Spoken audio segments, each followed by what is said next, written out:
No justice. No justice.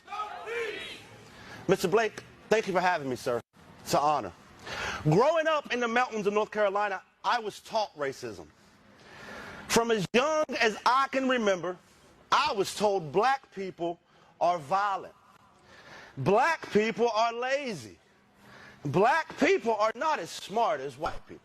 I remember my dad told me that black people are too lazy to work, and so they depend on welfare to live, and they sell drugs. 10 minutes after my dad said that to me, a man knocked on the door. I let him in. He handed my dad some money. My dad weighed out some marijuana and a few pills and handed it to that gentleman. And then we went to the store to buy some groceries. We didn't buy groceries with the money that that man just handed my father. It was little yellow, blue, and green food coupons.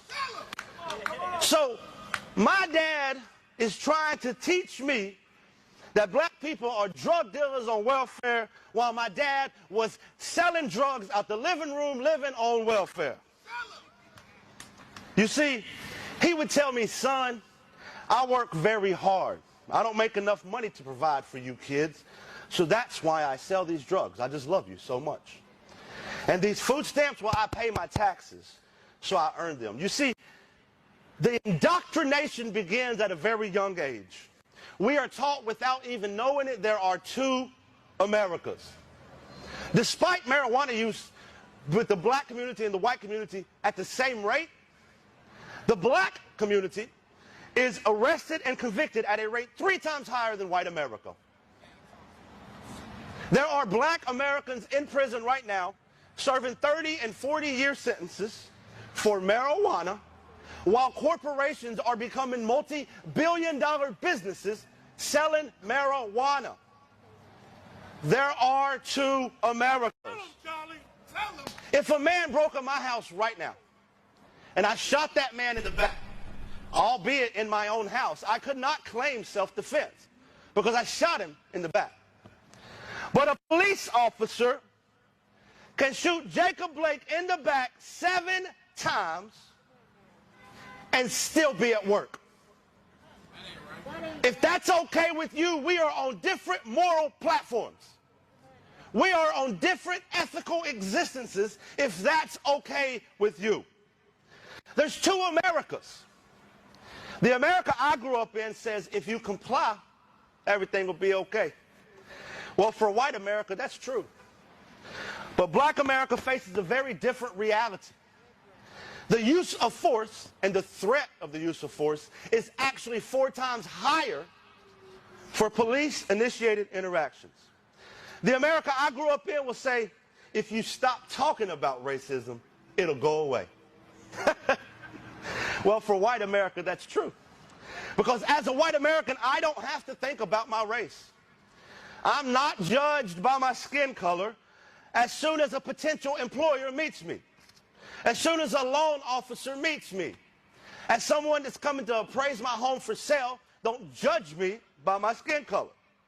As a white American, I can completely forget about my race and even racism, so long as nobody talks about it. So then in my world, it won't exist. Well, I've decided enough of that. I'm here to call white America to task. I'm here to tell white America it's time to stand the hell up. Beside our fellow human beings, beside our fellow citizens, and it's time for white America to be part of the solution. I was raised by racists. I was taught how to be racist. So you can quit telling me that racism doesn't exist. You're a damn liar. I was raised in the belly of the beast. I was raised by racists, and now they hate me. I call that a glow up. That's all right. I'm not here to speak for black America, over black America, at black America. I'm here to speak to and at white America, and I'm screaming, wake the hell up. White supremacy is woven into the very fabric of this country. White supremacy bleeds from every pore of this country. In schools, we have standardized testing, but we don't have standardized resources. We don't have standardized opportunities. In hospitals, a black woman is more likely to die during childbirth at a rate 3 times higher than that of a white woman. In neighborhoods, power plants and dumps are more likely to be put up by a predominantly black neighborhood than a predominantly white neighborhood. At home, 22% of black America lives in poverty, whereas only 9% of white America lives in poverty. White America loves black music, black trends, black culture, but kills black people at a rate 2.87 times higher than that of white people by the police. All of these things will not change unless we tear down, I'm going to say that again, unless we tear down the system of white supremacy that has built them into existence. We cannot fix the current system, for it is not broken. This system is working exactly as it was intended. Passing laws will not change it. You cannot legislate morality.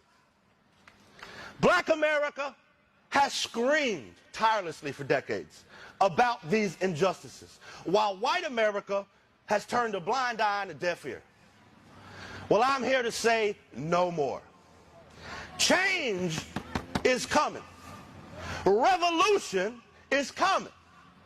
It's time to open your eyes, white America. White people make up nearly 60% of the American population, and the overwhelming majority of them refuse to even admit that racism exists. They think that there's a conspiracy against them by the government with zero evidence, but ignore the obvious systemic racism and oppression against black America that's well documented. Well, I've made it my life's mission to call white America to task. Mr. Blake, Miss Austin, to all the families of victims of police brutality in this country, to all of those of you who wake up every day and deal with the system of white supremacy built to marginalize you, I say to you this one thing: I will stand with you.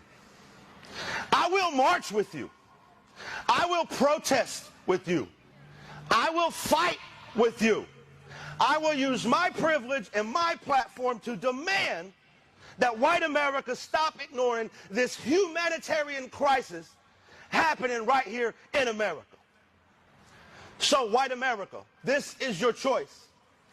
Either be part of the solution, or by God, you are the problem. No justice, no peace. Thank you.